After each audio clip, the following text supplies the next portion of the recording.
Welcome to RP news. Rajabandi Pandurangacharya గారితో ఇక్కడ మనం ఉన్నాము.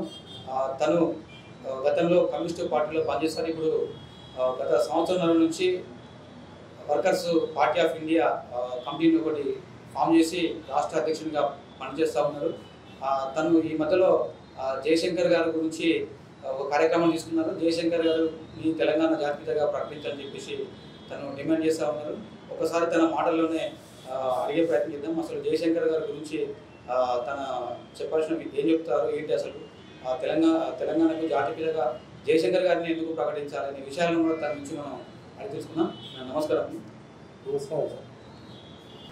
ఓకే, మొట్టమొదటిగా మీరు వర్కర్స్ పార్టీ ఆఫ్ ఇండియాను ఫామ్ చేశారు. అంటే ఎందుకు గతంలో మీరు సిపిఐ పార్టీలో పనిచేశారు? అంటే ఎక్కడైనా సమస్యలు వచ్చి బయటకు వచ్చి పార్టీ పెట్టారా, లేదంటే ఇంకేమైనా సమస్యలు ఉన్నాయా? అసలు ఏంటి ఇక్కడ మీ సమస్యలు చెప్పండి. ముందుగా ఆర్పీ న్యూస్ వారికి ధన్యవాదాలు తెలియజేస్తా ఉన్నాను.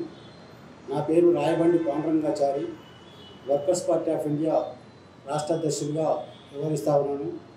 అదేవిధంగా ఈ 33 జిల్లాల్లో 22 జిల్లాల్లో బాధ్యతలు ఏర్పాటు చేయడం జరిగింది. వర్కర్స్ పార్టీ వాళ్ళ ఇంతింతాయి ఓడింతాయి నభో వీగిపోయినట్టు ఈ రాష్ట్రంలో బలమైన పోరాటాలకు, ఉద్యమాలకు, కార్మికుల పక్షాన, రైతుల పక్షాన బలమైన ఉద్యమాలు చేయడానికి వర్కర్స్ పార్టీ ఏర్పడ్డది. అంతిమంగా దీని లక్ష్యం ఏంటంటే కార్మికుల, కర్షకుల రాజ్యాధికారమే ప్రధానమైన ఎజెండా పెట్టుకొని దాని మీద ఉద్యమ పోరాటం చేస్తామని చెప్పి ఈ సందర్భంగా గుర్తు చేస్తాము. కార్మికుల పక్షాన మీరు పోరాటం చేస్తున్నారు కదా, అంటే అనేక సంస్థలు ఉన్నాయి కదా, అంటే కార్మిక సంఘాలు ఉన్నాయి, కార్మిక కోసం పనిచేసేటువంటి పార్టీలు ఉన్నాయి. ఇలాంటి తరుణంలో ఇప్పుడు మీరు ఈ వర్కర్స్ పార్టీ పెట్టి ఎలా ముందుకు వెళ్తానని మీరు అనుకుంటున్నారు? సార్, మీరు మంచి ప్రశ్న వేశారు. వాస్తవానికి ఈ దేశంలో కార్మిక సంఘాలు ఉన్నాయి, యూనియన్లు ఉన్నాయి, కానీ పార్టీ లేదు. దీనికి కార్మికుల పక్షాన, రైతుల పక్షాన పార్టీ లేదు. ఏవైనా యూనియన్ల ద్వారా కొట్లాడితే ఏమొస్తుంది, ఆ సమస్యలు పరిష్కారం అయితే కొంతవరకు, అప్పుడు కొన్ని వరకు సాధించబడితే కొన్ని సాధించబడదు. కానీ వాళ్ళ తరపునే పార్టీ పెడితే బాగుంటుందని చెప్పి కార్మికుల పక్షాన పార్టీ పెట్టి, కర్షకుల, రైతుల పక్షాన పార్టీ పెడితే పార్టీల ద్వారానే సమస్య పరిష్కారం అయ్యే దిశలో పయనిస్తాయి. ఇది ముమ్మాటికి నిజం. ఇది వాస్తవానికి యూనియన్లు పెట్టుకుందేమో సమస్యల పరిష్కారం కోసం, కానీ వాళ్ళకి రాజ్యాధికారం రావాలంటే ప్రతి ఒక్క కార్మికుడు బిడ్డ, రైతుల బిడ్డ అసెంబ్లీలు ఉంటే వాళ్ళ సమస్యలపైన వాళ్ళు ఎత్తి దాన్ని గలవెత్తి ఉద్యమాన్ని గౌరవంగా తీసుకొచ్చి రాజ్యాధికారం వైపు పయనించడానికి చాలా మంచి పరిణామం అని చెప్పి వర్కర్స్ పార్టీ ఏర్పాటు చేయడం జరిగింది. ఈ భవిష్యత్ కార్యాచరణ ఎలా ఉండబోతుంది? వర్కర్స్ పార్టీ తరఫున మీరు ఎలాంటి కార్యక్రమాలు చేపట్టబోతున్నారు? వర్కర్స్ పార్టీ 3వ తారీఖు 3వ నెల 2023 నాడు టూడు వస్తుంది సుందర భవన్లో. దానికి చీఫ్ గెస్ట్గా, ముఖ్య అతిథిగా మన ప్రొఫెసర్ కాసిం సార్ గారు, అలాగే జస్టిస్ చంద్రకుమార్ గారు, కామేశ్వరరావు గారు, చాలా మహా ప్రతినిధులు వచ్చి ఈ వర్కర్స్ పార్టీ ముందుకు పోయే అవకాశం ఉంది. ఇది ఇతర దేశాలకు కూడా వర్కర్స్ పార్టీ ఆఫ్ బ్రెజిల్లో దేశ ప్రధాని వర్కర్స్ పార్టీ ఆఫ్ బ్రెజిల్లో ఉంది. 16 దేశాల్లో ఈ వర్కర్స్ పార్టీ ఉన్నది కాబట్టి ఈ కార్మికుల పక్షాన దాని కార్మికుల కోసం గ్రామ స్థాయి నుంచి జాతీయ స్థాయి వరకు వాళ్ళ పెద్ద ఎత్తున ఉద్యమాలు చేయడానికి, ఉద్యమాల ద్వారా సమస్యల పరిష్కారం ద్వారా ప్రతి ఒక్క ఓటు బ్యాంకుని మరల్చడానికి, ఈ రాజ్యాధికారం వైపు పదించడానికే ఈ రాష్ట్రంలో ప్రధానమైన పాత్ర పోషించడానికి ప్రయత్నాలు చేస్తూ ఉన్నాం. మొన్న జరిగిన అసెంబ్లీ ఎన్నికల్లో కూడా ఆంధ్రప్రదేశ్లో 2 సీట్లలో పోటీ చేయడం జరిగింది. వర్కర్స్ పార్టీ ఆఫ్ ఆంధ్రప్రదేశ్లో దాన్ని కూడా కంప్లీట్ చేసినాం. అదేవిధంగా వర్కర్స్ పార్టీ ఆఫ్ తెలంగాణ కూడా వాస్తవానికి నుంచి ఎమ్మెల్యేగా నేను పోటీ చేయడం జరిగింది. మంచి పరిణామం, మంచి ఓటర్లు కూడా బాగా ప్రచారం జరిగింది. ఓట్లు పడకపోవచ్చు, కానీ కొత్తగా పెట్టుకున్నాం కాబట్టి ఇంకా నిర్మాణం బాగా జరగలేదు కాబట్టి వచ్చే ప్రయత్నంలో, వచ్చే ఎలక్షన్లో కూడా 119 స్థానాల్లో పోటీ చేసి ఈ వర్కర్స్ పార్టీ రాజ్యాధికారాన్ని ప్రయత్నిస్తారని చెప్పి దాన్ని ప్రతి నిర్మాణం కానీ, ప్రజా సమస్యల హక్కుల కోసం కానీ, కార్మిక హక్కుల కోసం, రైతుల యొక్క సమస్యల మీద ప్రజల పక్షాన పోరాడి మనం రాజ్యాధికారం దిశగా పయనించడానికి మేము శతవిధాలా ప్రయత్నం చేస్తామని చెప్పి ఈ సందర్భంగా తెలియజేస్తా ఉన్నాం.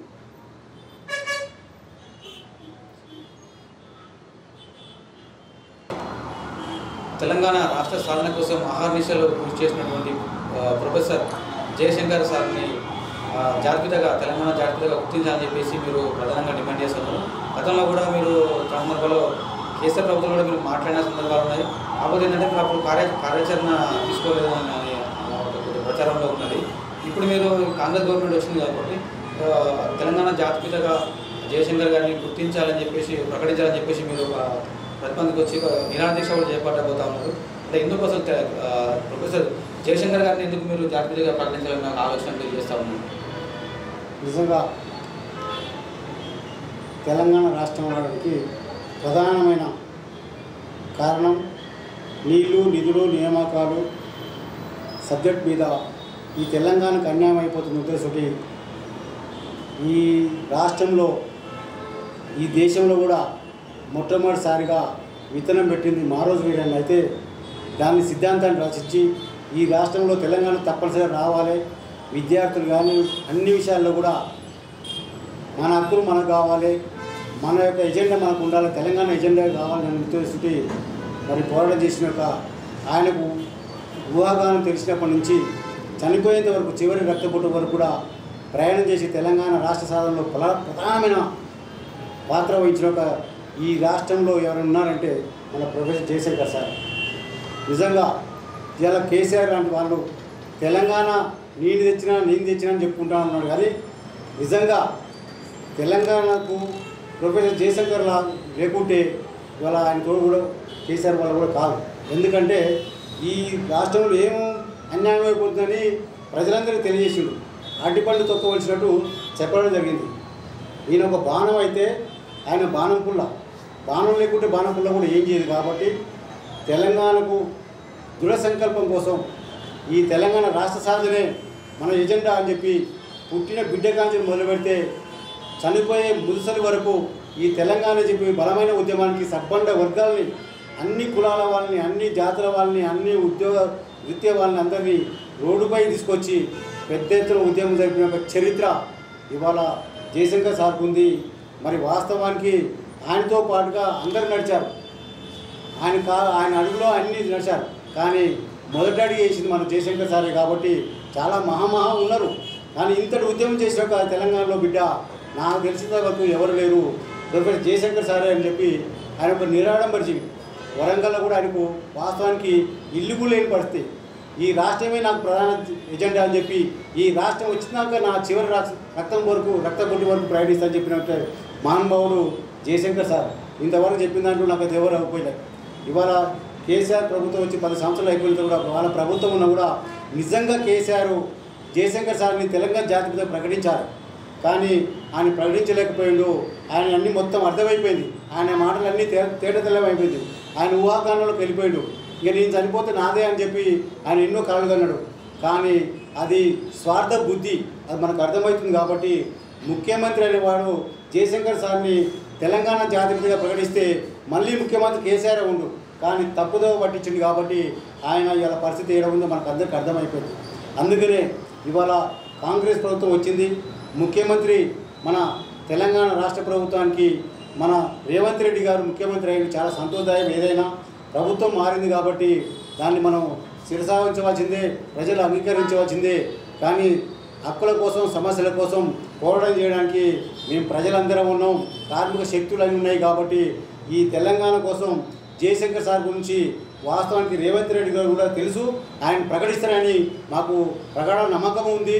ఎందుకంటే జయశంకర్ సార్ అంటేనే తెలంగాణ అంటే జయశంకర్ సార్. కాబట్టి ఆయన తెలంగాణ కోసం పుట్టిండు, తెలంగాణ కోసమే చనిపోయిండు. కాబట్టి ఆయన నిజంగా తెలంగాణ జాతీయతగా ప్రకటిస్తారని చెప్పి ముఖ్యమంత్రి గారిని నేను ఈ వర్కర్స్ పార్టీ వైపు నుంచి కూడా విజ్ఞప్తి చేస్తా ఉన్నాను. గతంలో కేసీఆర్ను తెలంగాణ బాబు అని పిలిచేవారు కదా. అవును. ఎట్లా దాన్ని కేసీఆర్ను జాతీయతగా చేస్తే బాగుంటుందని ఇట్లా మీకు ఆలోచన రాలేదా? తెలంగాణ కోసం ఆయన పదవి నుంచి తప్పిపోయినాక ముఖ్యమంత్రి ఘోషించినాక ఆశ పెరిగిపోయింది. ఇక నా చివరిది ఏముండదు ఇక లాస్ట్కు బాబు అనిపించింది. తెలంగాణ ఆయన జయంతి ఉత్సవాల్లో బాబు అని నమస్తే తెలంగాణలో పెద్ద ఎత్తున కరపత్రంలాగా చేసుకోవడం జరిగింది. దాని మీద కూడా చాలామంది స్పందించినాం. నేను కూడా స్పందించిన, అన్ని పార్టీలు కూడా స్పందించారు. అన్ని పార్టీలు స్పందించినాయి.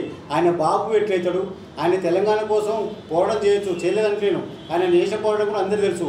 ఇలా వాస్తవానికి కానీ జయశంకర్ సార్ అంతా 1/4 కూడా చేయలేదని అంటున్నా. జయశంకర్ సార్ లేకుంటే వాస్తవానికి కేసీఆర్ కూడా ఏం చేయలేకపోడు. తెలంగాణ ముఖ్యమంత్రులు కాజాడు. అది వాస్తవాలు. ఇవాళ తెలంగాణ 4 కోట్ల మంది ఇవాళ ప్రజలు తెలంగాణ కాదు దేశవ్యాప్తంగా కూడా గొంతెత్తుంది. ఏమని ఇవాళ తెలంగాణ కోసం నిజంగా పోరాటం చేసింది. నిధులు నియామకాలు ఆయన వ్యవసాయ రంగంలో నీళ్లు రావాలని చెప్పి ప్రధానమంత్రి పూజించడానికి ఆయన వ్యవసాయ రంగాన్ని దాని నుంచి మొత్తం దానికోసం స్కెచ్ చేసి ఈ తెలంగాణకి ఈ విధంగా ఉండాలని చెప్పి మహానుభావుడు కాబట్టి ఒక దృఢ సంకల్పం ఉన్న ఒక ఉపాధ్యాయుడి నుంచి ఉద్యమ పోరాటాన్ని సాధించిన చరిత్ర ఇవాళ తెలంగాణలో ఎవరికి లేదు. నాకు తెలిసినంత వరకైతే ఒక జయశంకర్ సార్కే అది సాధ్యమైంది కాబట్టి ఆయనకు తెలంగాణ జాతిపితగా ప్రకటించవలసిందే 600 అయినా. దీని మీద కూడా నాకు తెలిసినంతే ఏ రాజకీయ పార్టీ కూడా కేసీఆర్ లాంటి వాళ్ళు కూడా వ్యతిరేకించడానికి నేను అనుకుంటా ఉన్నాను. ఒకవేళ వేరే ఎవరైనా వ్యతిరేకిస్తే మేము దానికి వర్కర్స్ పార్టీ తగిన నిర్ణయం తీసుకొని భవిష్యత్ కార్యాచరణ కూడా మేము చేయడానికి సిద్ధంగా ఉన్నాం.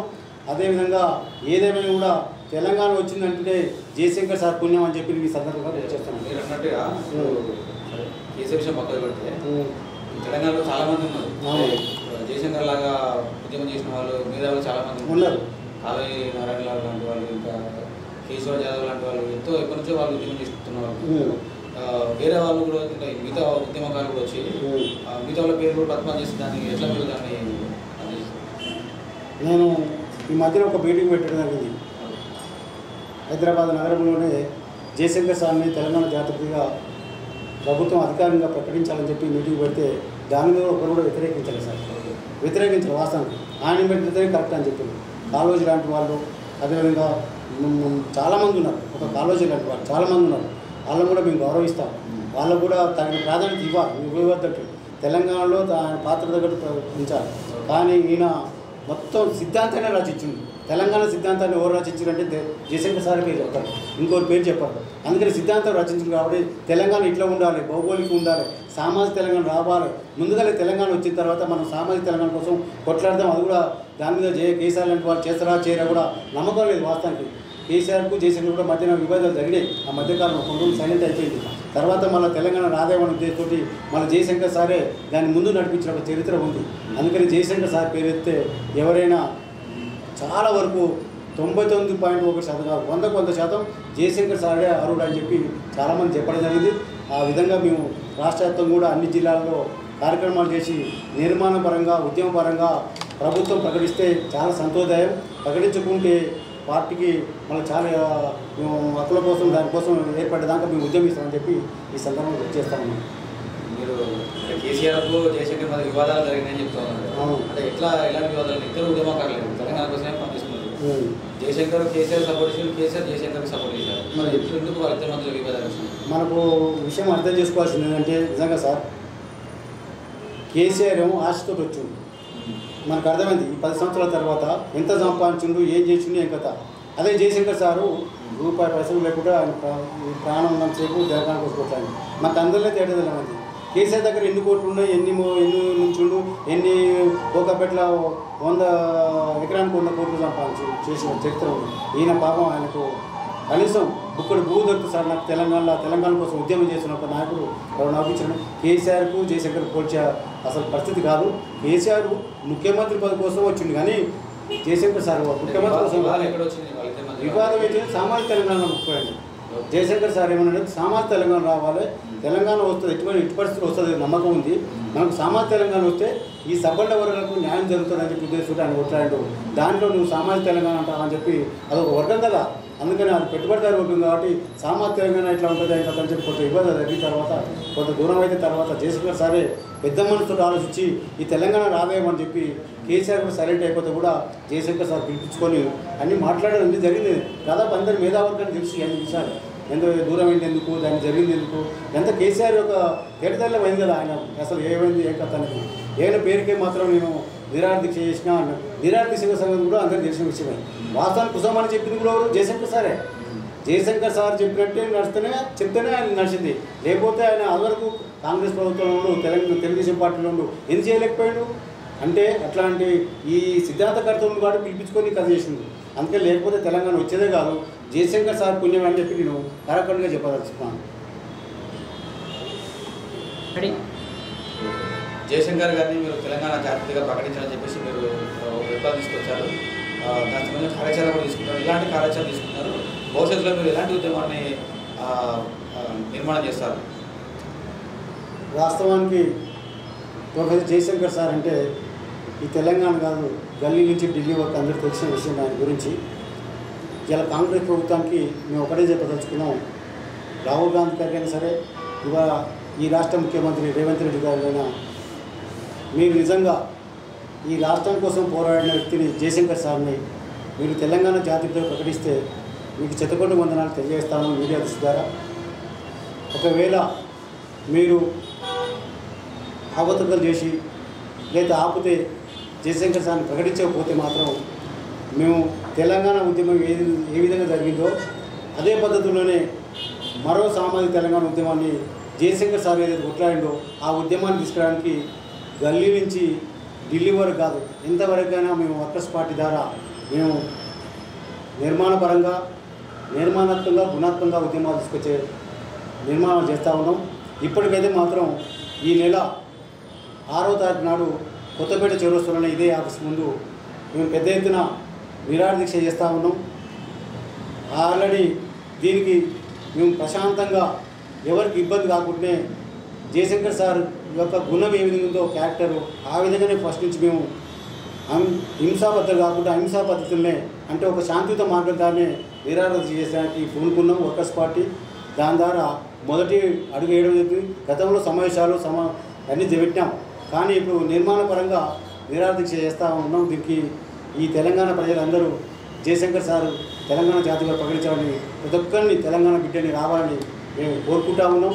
ఈ తెలంగాణ జాతి అయినంత వరకు మేము ఇదే కాదు, ఇది అయిన తర్వాత మళ్ళీ ఒక మీటింగ్ ఏర్పాటు చేసి అన్ని జిల్లాల ప్రతినిధులు పిలిపించి సమావేశంలో అన్ని జిల్లాలలో కూడా నిరాహార దీక్షల లేదా సెమినార్ల రౌండ్ టేబుల్ సమావేశంలా ఏర్పాటు చేసిన తర్వాత మేము అన్ని జిల్లాలు తిరిగి వస్తాం. ఈరోజు ఇంత నిర్మాణం చేసిన తర్వాత చివరిగా అసెంబ్లీ నడిచే సమయంలోనే ఇందిరాబాద్ దగ్గర రిలే నిరాహార దీక్ష ఎన్ని రోజుల వరకు అయితే అన్ని రోజుల వరకు తెలంగాణ జాతిపితగా ప్రొఫెసర్ జయశంకర్ సార్ని అధికారికంగా ప్రకటించేంత వరకు దీక్ష కొనసాగుతుంది. అవసరమైతే ప్రభుత్వాన్ని కూడా, అసెంబ్లీని కూడా మా సంబంధించిన ఒక మేధావర్గము అసెంబ్లీలో ఉన్నారు కాబట్టి వాళ్ళు కూడా గలవెత్తారు. పెద్ద ఎత్తున ఉద్యమం చేయడానికి ప్రయత్నాలు చేస్తాం. కేసీఆర్ లాంటి వాళ్ళని ఇవాళ తెలంగాణ ప్రభుత్వం, తెలంగాణ ప్రజలు ఆయన ఎక్కడ కూర్చోబెట్టారు అక్కడ కూర్చోబెట్టారు. ఇవాళ ఇంకా ఈయనకు 4 సంవత్సరాల టైం ఉంది ముఖ్యమంత్రిగా, అందుకనే 6 గ్యారెంటీలు పెట్టిండు, అవి కూడా అమలైతలేవు. ఇవాళ గ్యాస్ అనేది అమలైతలేదు, 25,000 రూపాయలు మహిళలకు ఇస్తాను అమలైతలేవు. ఇవాళ బస్సు ఒకటి అమలు చేసిండు, అది పేరుకి మాత్రం చూపించడానికి, కానీ వాస్తవానికి ఆటో కార్మికులు ఇవాళ చాలా ఇబ్బందులు పడుతున్నారు, ఆత్మహత్యలు చేసుకుంటారు. వాళ్ళకు కూడా నేను ఒకటే కోరుతున్నా, వాళ్ళకు కూడా ట్యాక్స్ కూడా ఫ్రీ చేయాలని కోరుతా ఉన్నా. ఆటో కార్మికులకు వాళ్ళకు నెలకు ఇంత ఇస్తా అని చెప్పి ఏదో కథలు చెప్తున్నారు, కానీ అది కరెక్ట్ కాదు. ట్యాక్స్ ఫ్రీ చేయండి, వాళ్ళు నడుపుకుంటారు మంచిగా. ఆ ట్యాక్సీ లేకుంటే వాళ్ళు ఫ్రీగా నడుపుకుంటారు, మంచిగా బతారు. బస్సు ఫ్రీ పెట్టుకున్నాం, మంచిగా ఉంది. ఇది ఫ్రీ, ఇది ట్యాక్స్ కూడా ఫ్రీ చేస్తే చాలా సంతోషదాయం. ఇవాళ తెలంగాణ ప్రజలకు ఏదైతే నువ్వు మేనిఫెస్టో పెట్టావో ఆ మేనిఫెస్టో తూచా తప్పకుండా అమలు చేయాలి. అదేవిధంగా దాంతోపాటుగా జయశంకర్ సార్ కూడా మేము రాష్ట్రంలో పెద్దన్న పాత్ర వహించడానికి జయశంకర్ సార్ని జాతిపితగా ప్రకటించే వరకు మా వర్కర్స్ పార్టీ ఎల్లప్పుడూ ఉద్యమాలకు నాంది ఇస్తుందని చెప్పి, ఆ ఉద్యమ రుచిని చవిచూడ ముందుకే నువ్వు ప్రకటిస్తే మీకే గుర్తింపు వస్తుందని చెప్పి ఈ సందర్భంగా గుర్తు చేస్తాను. మీరు జయశంకర్ గారు సామాజిక తెలంగాణ ఒక నినాదం తీసుకొచ్చారని చెప్తున్నారు కదా, అంటే ఆయన ఆశయాన్ని సామాజిక తెలంగాణ కదా, ఆయన ఆశయం ఏంటంటే సామాజిక తెలంగాణ కోసం పనిచేస్తున్నాడు అని చెప్తున్నారు. జయశంకర్ ఒక ఆశయమైనటువంటి సామాజిక తెలంగాణను మీరు ఎట్లా సాధిస్తారు? దానికోసం మీ ఏమైనా కార్యాచరణ తీసుకునే ఆలోచన ఉందా? ఉందా, తప్పకుండా సార్. కార్యాచరణ తెలంగాణ కోసం ఏదైతే జయశంకర్ సార్ చేసిన కృషి కానీ, పట్టుదల కానీ, దీక్ష కానీ ఉందో సాధించి తెలంగాణ సాధించిండు. ఆయన ఆశయాన్ని ముందుకు తీసుకుపోవడానికి మేము ఆయన జాతీయంగా ప్రకటించిన తర్వాత ఈ తెలంగాణ కూడా కాంగ్రెస్ ప్రభుత్వం కూడా మేనిఫెస్టో పెట్టింది. ఆ మేనిఫెస్టో మొత్తం తూచా తప్పకుండా అమలు చేయాలి. అమలు చేయకుండా మేము నిర్మాణ పరంగా మా కార్మికుల పక్షాన, రైతుల పక్షాన, ప్రజల పక్షాన, ఇవాళ సబ్బండ వర్గాల ప్రజన ఇవాళ స్వాతంత్ర పోవడం ఏ విధంగా జరిగిందో, తెలంగాణ సాయుధ పోవడం ఏ విధంగా జరిగిందో, రాష్ట్ర సాధన ఏ విధంగా జరిగిందో అవన్నీ మాకు గుర్తున్నాయి. ఆ పోరాటాలు, ఉద్యమాలు మాకు చాలా గుర్తున్నాయి. కాబట్టి ఆ స్ఫూర్తితోటే ఇవాళ జయశంకర్ సార్ ఏదైతే కోరుకుందో సామాజిక తెలంగాణ రావాలి ఈ రాష్ట్రంలో. తెలంగాణ వచ్చినంత మాత్రాన అది కొంతకే బాగా అభివృద్ధి 10% మందికి అభివృద్ధి చెందుతారు, 90% ప్రజలు వెనుకబడిపోతారు. సామాజిక తెలంగాణనే తెలంగాణ అభివృద్ధి చెందుతుంది. తెలంగాణ వచ్చినా కూడా తెలంగాణ వస్తేనే అది నిజమైన తెలంగాణ వచ్చినట్టు, కానీ లేకపోతే నిజమైన స్వాతంత్రం రానట్టు, తెలంగాణ స్వాతంత్రం రానట్టు అనే ఉద్దేశంతో అందుకని ఏదేమైనా కూడా ఆ ఉద్యమాన్ని ప్రతి ఒక్క బిడ్డకు దాన్ని తెలియజేస్తాం. కింది స్థాయి వాళ్ళకి తెలియజేసి దాన్ని రాబోయే రోజుల్లో భవిష్యత్తులో ఇవాళ తెలంగాణలో గడ్డి పోచని అడిగిన ఉద్యమం తెలిసి ఉంటుంది కాబట్టి అందుకని ప్రతి బిడ్డకు తెలంగాణ ఉద్యమ చరిత్ర ఉన్నది కాబట్టి ఆ ఉద్యమాన్ని స్ఫూర్తి ముందుకోవడానికి ఈ వర్కర్స్ పార్టీ ముందుంటుందని చెప్పి విజ్ఞప్తి చేస్తా ఉన్నాను. చివరగా తెలంగాణ ఉద్యమకారులకు మీరు ఇచ్చే సందేశం ఏంటి? నిజంగా జయశంకర్ సార్ కోరుకుంది అదే. ప్రతి ఒక్కరూ తెలంగాణ ఉద్యమంలో పాల్గొన్న వారందరూ తెలంగాణ ఉద్యమకారుల్ని గౌరవించాలి. ఫస్ట్ ఈ రాష్ట్రంలో అన్నం లేకుండా ఉంటేమో కానీ ఆత్మగౌరవం లేకుండా అని చెప్పి ఆనాడు జయశంకర్ సార్ లాంటి వాళ్ళు కోరుకున్నారు. అందుకని ఆత్మగౌరవం ముఖ్యమని చెప్పి కోరుకున్నారు తెలంగాణ రావాలని. అట్లాంటి ఉద్యమకారులు ఇలా ప్రాణాలు అర్పించారు. 1500 మంది శ్రీకాంత్ చార్ కానీ పోలీస్ కిట్టయ్య కానీ సిరిపురం యాదయ్య లాంటి కానీ చాలామంది ఇలా 1500 మంది తెలంగాణ కోసం 1500 మంది ఆత్మహత్యలు చేసుకున్నారు కాబట్టి ఇవాళ తెలంగాణ వచ్చింది. అందుకనే ఒకటే కోరుకుంటున్నాం, ఈ ముఖ్యమంత్రి కాంగ్రెస్ ప్రభుత్వం ముఖ్యమంత్రి అంటే ఈ తెలంగాణ రాష్ట్ర ముఖ్యమంత్రి ఒకటే మేనిఫెస్టోలో పెట్టిండు, తెలంగాణ ఉద్యమకారులకు అన్నీ చూసుకుంటా నేనున్నా అని చెప్పి అభయం ఇచ్చిండు. అందులో కూడా ఒక ముఖ్యమైనది ఏంటంటే తెలంగాణ ఉద్యమకారులకు 250 గజాల భూమి ఇచ్చి అవసరమైతే ఇల్లు కట్టిస్తానని కూడా చెప్పడం జరిగింది. కానీ ఇంతవరకు అడిగి వేయలేదు. అంతే వచ్చి ప్రభుత్వం 6 నెలలు 7 నెలలు అవుతుంది, ఇంకా దానికి రూపకల్పన చేయలేదేమో. మరి ఈ అసెంబ్లీ సమావేశాల్లో ఏర్పాటు చేయాలి. దాంట్లో కూడా తెలంగాణ ఉద్యమకారులకు ఇష్టం వచ్చిన ప్రభుత్వ భూములు ఉన్నాయి. ఇవాళ ఈ గురమూరులో 30 ఎకరాల ల్యాండ్ ఉంది తెలంగాణ ఉద్యమకారులకు ఇస్తాను చెప్పి, ఆనాడు మిదాన్ డిపోకి ఇస్తాను చెప్పి దాన్ని కేటాయించలేక మిదాన్ డిపోకి ఇవ్వలేదు, తెలంగాణ ఉద్యమకారులకు ఇస్తాను చెప్పి ఇస్తాను చెప్పిన తర్వాత ప్రభుత్వం ఇవాళ ఏమైందంటే అది ఇవాళ అక్కడ పార్టీ సంబంధించిన ఒక నాయకుడు ఏం చేస్తుందంటే అమ్ముకుంటాము. ఎవరికి అమ్ముకుంటుండు? కర్ణాటక ప్రజలకు, కర్ణాటక వాళ్ళకు, బీహార్లకు అమ్ముకుంటున్నారు. వాళ్ళకి తెలంగాణ ఉద్యమానికి ఎట్లాంటి సంబంధం లేదు, వాళ్ళకు హక్కు లేదు, ఏం లేదు. ఇక్కడ ఉన్న తెలంగాణ సంబంధించిన ఒక నాయకుడు అమ్ముకుంటుంటే మేమే మొన్న ఒక జేఏసీ తరఫున నవీన్ మిట్టల్ గారికి రెవెన్యూ ముఖ్య కార్యదర్శి, ప్రభుత్వ ముఖ్య కార్యదర్శికి మెమోరం ఇచ్చినాం. దానిలో కలెక్టర్ రాస్తున్నాడు, చీఫ్ మినిస్టర్ కూడా రాస్తున్నాడు లెటర్. మేము ఏమనుకున్నామంటే ఇవి నిజంగా అది ఒక తెలంగాణ ఉద్యమకారులకు 36 ఎకరాలతో పాటు ఇంకెక్కడికి ప్రభుత్వ భూములు ఉన్నాయి అక్కడ ఇస్తే నిజంగా కాంగ్రెస్ ప్రభుత్వం నేను చాలా సంతోషపడతాం, అందరు గౌరవిస్తారు కూడా. కానీ దీంట్లో కూడా అవకాశాలు చేస్తే తెలంగాణని అన్యాయం చేసినట్టు అయిపోతావు. తెలంగాణ ఉద్యమకారుని కాపాడుకుంటే చాలా మంచిది, నీకు మంచి ప్రభుత్వాన్ని గుర్తింపు వస్తుంది. ఏదైనా కూడా నువ్వు ఏమైతే బహిరంగ సభల్లో చెప్పినావో అవి కంపల్సరీ అమలు చేయాలి. తెలంగాణ మేనిఫెస్టోలో ఉంది, మా దగ్గర కూడా మేనిఫెస్టో మేము తీసుకున్నాం. మీ దగ్గర ఏదైనా ప్రతి ఒక్కటి తూచా తప్పకుండా అమలు చేయాలి.